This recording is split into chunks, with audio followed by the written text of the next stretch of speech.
Hey there. Thanks for playing through my very small vertical slice. There's a lot more to come.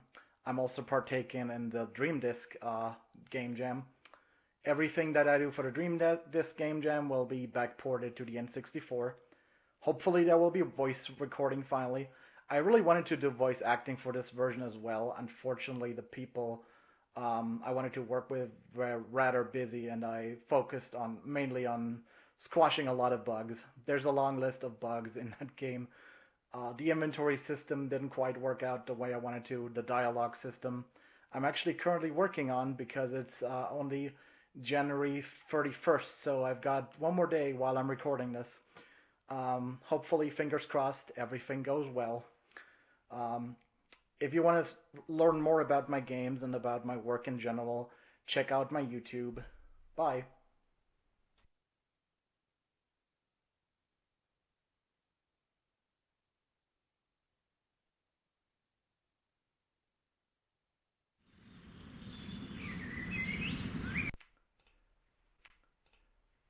Hello and welcome to my little N64 Brew Game Jam entry.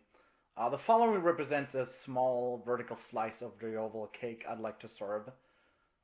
Due to the extreme time constraints and some really personal issues, as well as my drive to deliver N64 ports of a few LucasArts Classic for my YouTube membership, I unfortunately wasn't able to really commit until the final 5 days of this jam.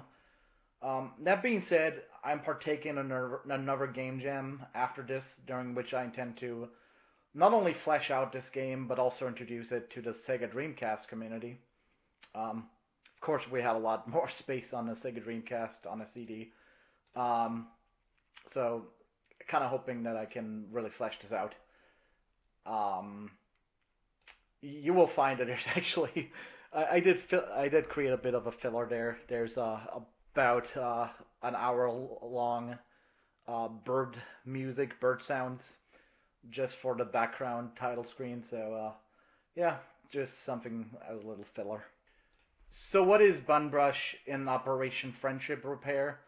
Um, I would say the game represents my own personal effort to revive pretty much the rich point-and-click adventure heritage created by the likes of LucasArts, Sierra Online, and of course Humongous Entertainment.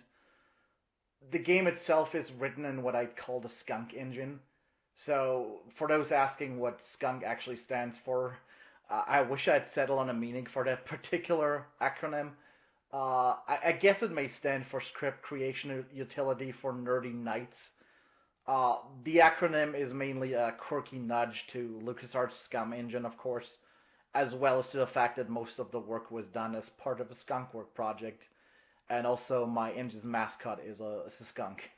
So Skunk is essentially a derivative of Scum version 6 with a bunch of additional opcodes that can handle things like CD audio, which is what you're currently listening to, albeit in a very compressed form, and also video playback, which I haven't added yet to any version outside the PC version of the engine, since I haven't really implemented a video player backend on N64 yet. I want to eventually port all of this to LibDragon, and when that happens, a lot of things will be ironed out. Like I will use the H.264 decoder that is provided by LibDragon now, and I feel the game will probably run a lot nicer, and also the audio quality might improve by a lot actually. Right now we're doing a lot of software, we don't really use all of the potential of the N64. Ideally, I'd like to turn what you're seeing into a fully fledged edutainment release, including hand-drawn cartoon shorts. My late mom was really fond of adventure games as a learning tool. For most of her later years, she worked as a nanny and a primary school teacher. All of her kids during that time got introduced to the likes of Put Put, Freddy Fish, Pajama Sam, Spy Fox, and of course Fatty Bear. One game that really fascinated Mom in particular was a game by Scop Software, a small UK studio. The game's title was Strawberry Magic. It was possibly my first introduction to the world of adventure games, and Mom always thought there should have been another game like it. Unbeknownst to the both of us, there actually was a sequel, albeit localized entirely to the Hebrew market. Personally, I still find that game fascinating because it's essentially a bit like a Myst game for children. So it's really interesting as a game. You should check it out. There's like a very popular streamer who streamed it like 2 years ago. It's a great game. My hope and dream is that one day I may create the kind of company that will mint adventure games for all ages, while also being the place people will want to work at. If you've watched my YouTube videos, you'll know I'm rather frustrated by the working conditions in the industry, and I've recently lost my job to an overzealous senior architect and what I would describe as just outright toxic work environment. I really enjoyed working there with most of the people there, but my work in the end didn't really feel valued, given my employer had zero loyalty and could lay me off at a whim, despite knowing that I just moved for a job and was in a critical situation. And also, to be honest, it was kind of a bad business decision by that company as well, because they had just lost 2 other developers. And so nobody is really on that project anymore. It's now up to one person, last I checked. And that person probably won't last long either. It's not a project for one person. And that person can just not be sick ever. That's not a good working condition. That's not how you keep people happy. What the industry at large really needs is an emphasis on empathy, I feel. Because right now, we're at the point we're slowly slipping into the worst possible working conditions at a lot of these software development shops.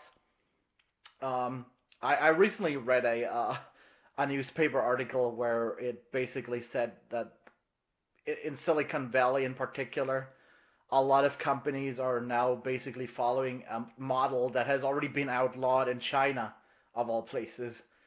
They really turned software development into this weird, perverse mix of um, AI slop and sweatshops. So, and that's not fair to any of us, to be honest. I feel it's a really good creative field, but a lot of us people we get burned out. Work-life balance really should always be at the forefront. That's something my mom's untimely death and this awful experience at my old job has clearly taught me. Anyhow, as far as this little unfinished game is concerned, this little diamond in the rough, I'd say. It's all about repairing things, whether it's the bridge blocking the connection between the two neighborhoods, our protagonist's front door, or her day-to-day relationships with her neighbors and friends. Given the choice to continue this title, I'd like to implement a large number of item-based puzzles, as I really feel those flow best on consoles, smartphones, tablets, and also on PCs. And it's just like what I really find a bit of a shame about these old Scum titles, and I know people will probably disagree with me on this. The Scum interface takes up a lot of space, so a lot of the artwork could be improved just by not having a Scum interface there. Eventually, LucasArts realized that as well. If you look at games like The Dig or Full Throttle or Curse of Monkey Island, which of course uses a much higher resolution at 640 by 480, and the artwork just pops a lot more without that Scum verb interface, as beloved as it is. I hope you'll enjoy this very rough little gem and the carefully handcrafted animations by my fellow team members, and of course also the musical composition by Philippe Horquera.